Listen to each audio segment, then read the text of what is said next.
Hey guys, it's Kelsey. I'm back with another scrapbooking process video, and today we are celebrating Laura, who is City Scrapper on YouTube and Instagram's benchmark for over 1,000 subbies. So you saw her layout there. I snitched that from Instagram, and that's going to be what I'm scrapbooking today. So I'm going to lift that layout. I really loved all the texture that was in it. I loved the different layers, and I really loved that I could get away with using lots of scraps for this one.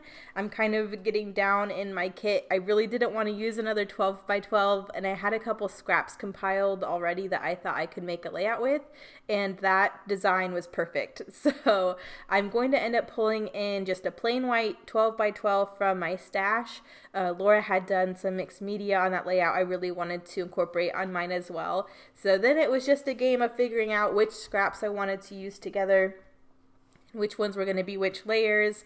I really wanted to use this really cute heart paper for the strip along the bottom and then the main mat around my photo. So that's what I'm starting with right now. Laura had a couple, I think her photo was triple matted. She kind of had a white and then a pattern and then another white. I didn't want to cut into another 12 by 12 white piece of paper. So I looked through my scrap drawer and I actually had some like grid paper from college physics class or something. And I thought that could be a cool thing to use in my layers, because I know I'm pulling in the Catherine Pooler blue ink pad that I have in this collection. So I knew I was going to use blue, and this paper is white paper with blue grids on it. So it's already in my color scheme, and I think that extra pattern kind of add some cool texture in the end. You can see I'm just using my ink pad to ink around all of the edges of these layers. I don't want to ink the distressed paper layers, but I really want these smoother pattern papers to have inked edges, and I really want the actual 12 by 12 layout to be inked, especially because it's going to be white and I want some color on there. And I'm thinking for my mixed media, I was thinking about using the Nuvo Glacier paste, but I thought it would be cool to try and use the ink pad for my mixed media instead. So I think I'll end up doing that. But you can see I'm just getting my triple mat together. I had some scraps of this grid paper, so I'm just trying to use them in the shapes that they were. So my first mat doesn't go completely around the photo, but I kind of like that. Adds a little bit of interest. This layout can be very symmetrical, so by making some of these layers not go all the way around, it kind of adds a little bit of interest. So I like that, but I'm going to center up the other two. I really like how the multiple green inked mats look on top of each other. I think it looks really cool. So now my photo is inked and matted, and you can really see that blue inking when it's white on white. That's another reason I really wanted to ink the outside so the white papers didn't blend in together. But now I'm going to go ahead and ink around my 12 by 12 too. You can see here I smudged a little bit on the ink pad on the corner, but that's going to be the corner I do the strips across the bottom of the page with, so it'll be covered up anyways. So that worked out well. I typically would use a ink dauber for inking, but I only have two, and I until now I only had two ink colors in brown and black, so I really didn't want to mess up my blue ink pad by trying to use those other colors. So I'm just using the ink pad itself to ink everything, which is what I used to do before I was fancy and got an ink dauber. So now I'm just trying to figure out the layers in Laura's design, which pattern papers and scraps I want to use for each one. Like I said, I really wanted to use that scrap of heart paper for the main strip on the bottom.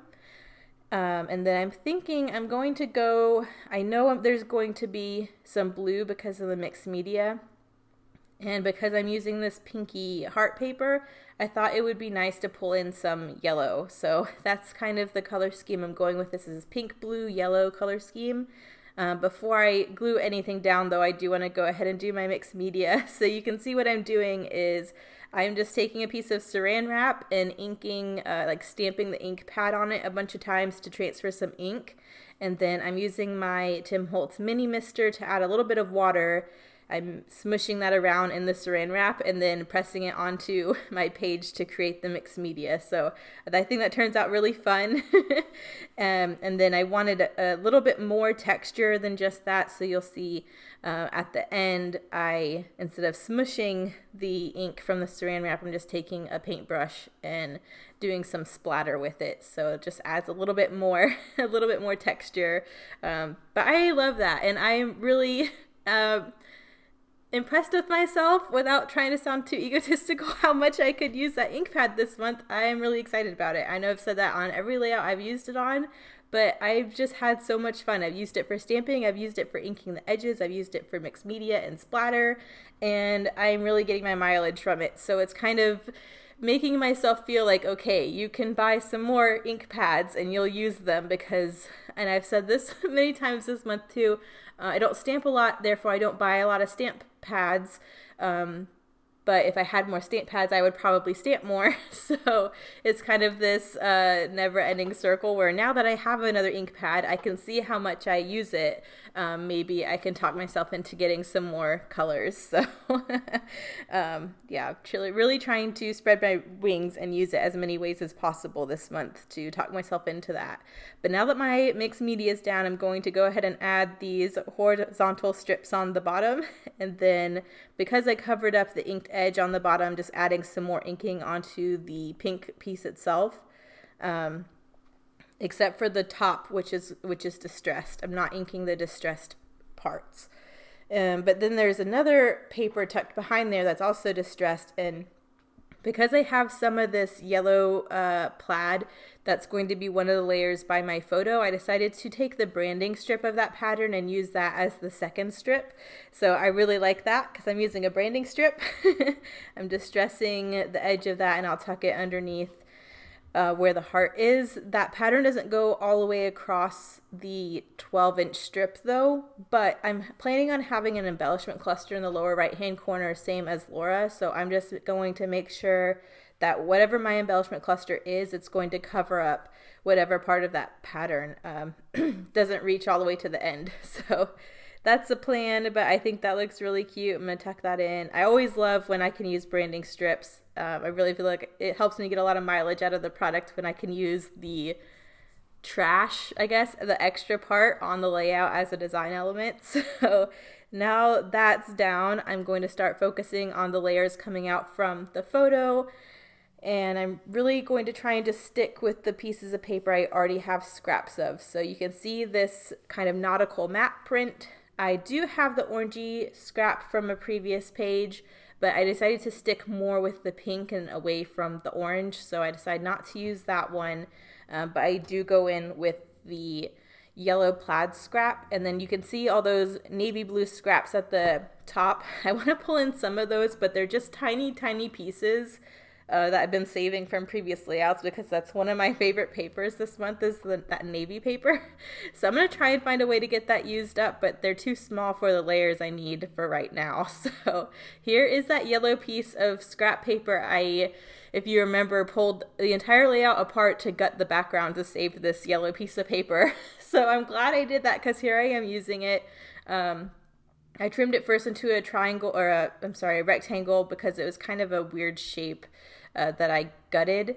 And then I'm just trimming that into two, and I'll have that sandwiching my photo. There's a couple areas, if you'll remember, where my double-sided tape pulled up the pattern and tore the paper, but I'm just planning on there being embellishment in those areas so I don't have to worry about it. And then I did the same thing with the nautical matte print, and those are going to be my layers coming out from my photo. I'm really just trying to stick to what Laura did. I loved her design, so I'm going to distress all of these layers coming out from the photo and then get those glued down. And then once those are all down, that's pretty much all the paper layers, and then I just get to embellish. So you see to the left there, I have a lot more floral still with this collection, so I'm going to try and do a couple floral clusters.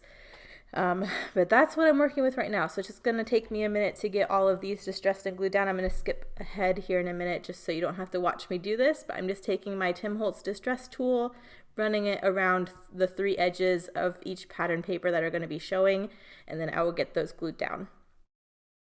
And here we are gluing down those final pieces. I love how the distressing looks. Usually when I just do distressed edges, it's like hand torn, which I really like the look of that. But I really liked how Laura did her distressing, and so I thought my Tim Holtz distress tool would get closer to the way she distressed versus my normal paper tearing. I really wanted these edges to still look straight, so I wasn't wanting to tear them how I usually do. But here I am pulling in the navy scraps. I was determined to use some of this navy, especially because I'm using the blue ink pad so much. I really wanted to pull in some more blue. So I just took a scrap and I'm trying to trim it into a piece of a tag to cover up one of these torn areas on the yellow. And I'll plan that is going to be one embellishment cluster. And then I will do a couple other embellishment clusters with the florals. But I'm really trying to find ways to pull in the navy. I think other than this tag, there wasn't really enough, like big enough scraps to do more than that. So you can see even that tag, I didn't even have the amount of paper I needed to have even that, but I'm planning on there being a floral cluster over it. So I'm not too worried about that gap showing. But I was determined to get a tag on here somewhere and use some of that blue paper. So that was my compromise. And now I'm just going to layer up a couple florals. So I really liked this pinky one. I like that it had a leaf on it. I'm going to pull in a couple, like some green as well.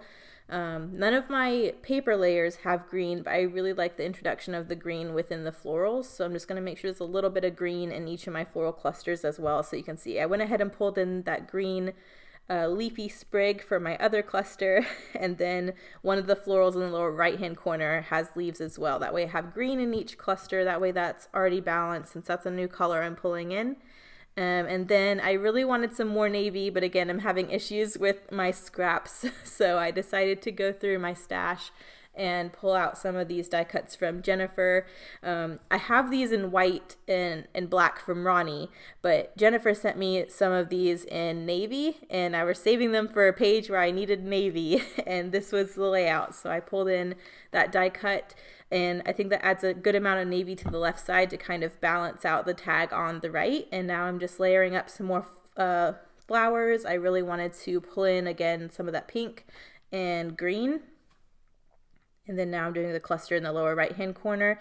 I didn't feel like I needed a yellow flower because of the two clusters near the photo were on a yellow pattern paper, but I did want a yellow flower in the lower right hand corner just to pull some more yellow down there to kind of balance the pattern paper that's at the top, if that makes sense. So just going to glue all of these down. A couple of these florals I'm going to pop up on some foam to add a little bit of dimension. So the green flower to the left is going to be on some foam, and the pink flower to the right on the navy tag is going to be on some foam, and then the tiny darker pink flower in the bottom right hand corner is going to be on some foam. So there's a little bit of dimension in each cluster, which I really like. I'm going to glue all this down, and again, just trying to make sure that that torn paper is covered by the flowers, that yellow pattern paper. But I think that looks so cute. I do think the tag, even though the die cut on the left is a larger piece, I still feel like it's kind of heavy on the right side because the tag is a solid piece of navy blue. And so I did want a little bit more of that pattern over to the left as well. So I do take another scrap of the navy and trim a banner into it and have that coming out from the left floral cluster. So you'll see that in a little bit too.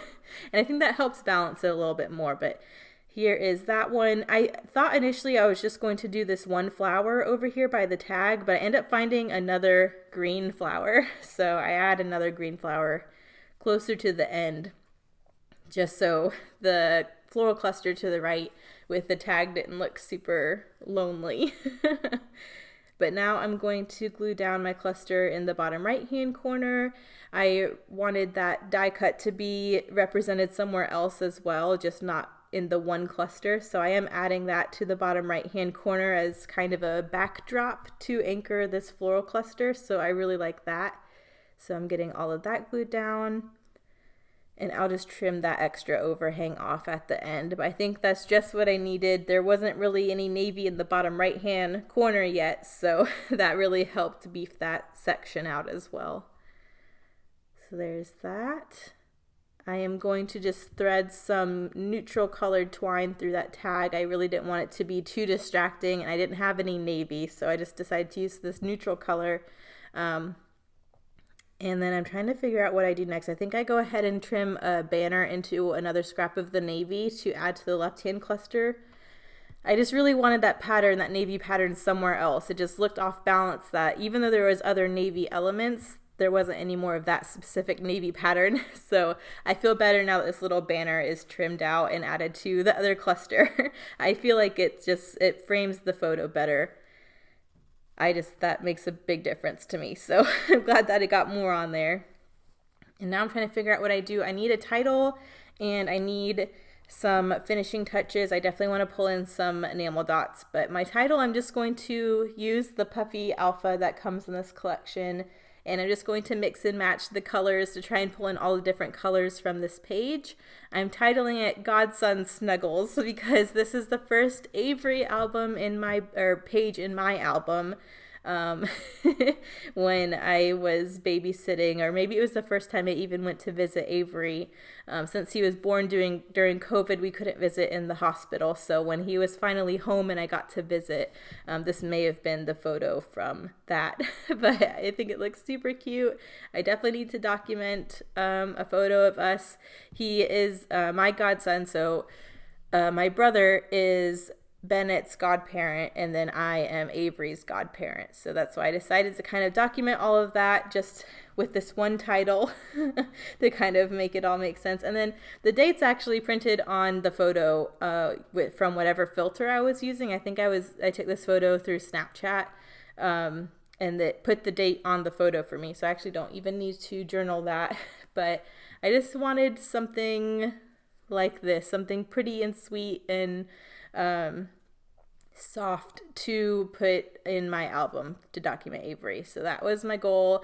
I didn't have any exclamation points in that alpha sheet, so I just took an I and then one of the inner parts from an 8 to make my exclamation point. And then what I usually don't do, or I don't anymore, is mix and match my enamel dot colors. I usually like to stick to one color, but I feel like for this page, it just was asking to do mix and match colored dots. So I'm just pulling in, I think a mint, a yellow, and a pink in different sizes and 2 different clusters for finishing touches. And then I just wanted the inking around the edges to be a little bit more substantial. So I'm going back again and inking some more, just so you really get a nice navy edge on that layout. But that's pretty much it. So pretty easy page. I loved this one. I loved lifting Laura. I did kind of want one more finishing touch. She had a really cute scallopy border underneath her photo, so you can see I'm going in with a scrap of white, and I'm just going to use a little scallopy border punch and then ink that as well. But I wanted one more bit to really frame out the main portion of my my design. But congratulations, Laura, on passing your benchmark. Make sure you check out everyone else in the description playing along. We're all scraplifting layouts of Laura to help celebrate. Oh, this is where I found the other green flowers, so I did go back and add that as well. I was trying to figure out what else I was doing, but yeah, found the other green flower. But yeah, that was pretty much it. So close-ups are coming up here in a minute. Make sure you check out everyone else. Congratulations again, Laura. I will see you guys in the next one. Bye.